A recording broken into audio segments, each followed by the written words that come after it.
ஆலடிப்பட்டியான் அல்வா கடை மற்றும் பாரம்பரிய உணவகம். ஹெல்தி அண்ட் டேஸ்டியா சாப்பிட ஆலடிப்பட்டியான் வாங்க. சென்னை முழுவதும் 50க்கும் மேற்பட்ட கடைகளுடன். விக்கிரவாண்டி இடைத்தேர்தலை புறக்கணிப்பதாக அறிவித்த அதிமுக பொதுச் செயலாளர் EPS, அதிமுகவினர் யாரும் ஓட்டு போடக்கூடாது என அறிக்கை வெளியிட தயாரா என்று திமுக அமைப்பு செயலாளர் RS பாரதி கேள்வி எழுப்பியுள்ளார்.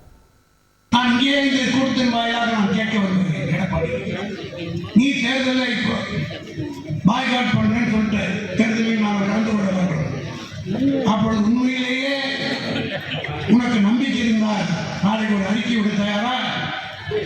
அதிமுகவினர் யாரும் ஓட்டு போட போகக்கூடாது, தேர்தலில் கலந்து கொள்ளக்கூடாது என்று சொல்வதற்கு எடப்பாடி தயாரா? அதையும் மீறி போட்டான்னு வச்சுங்க. ஒவ்வொரு போட்டிலும் இந்த மாதிரி ஏஜென்ட் உட்காரும். நான் 24ஆம் தேதி அங்கே போக போறேன். அங்கே ஏஜென்ட் உட்காருவாங்கல்ல, யார் யார் ஏடிஎம்காரன் வரான்னு தெரியல. கவுன்சிலரு, இடைக்கழக செயலாளர், பிரதிநிதி இவெல்லாம் போட்டான்னா அந்த ஆர்வமாக போட்டு டிக் பண்ணி சொல்லியிருக்கேன். இந்த லிஸ்ட்டை நான் வெளியிடுவேன். அப்போ இவெல்லாம் என்ன அர்த்தம்? எடப்பாடியை அவன் புறக்கணிச்சுதான். அவர் தேர்தலை புறக்கணிச்சாரு. ஆலடிப்பட்டியான் அல்வா கடை மற்றும் பாரம்பரிய உணவகம். ஹெல்தி அண்ட் டேஸ்டியா சாப்பிட ஆலடிப்பட்டியான் வாங்க. சென்னை முழுவதும் 50க்கும் மேற்பட்ட கடைகளுடன்.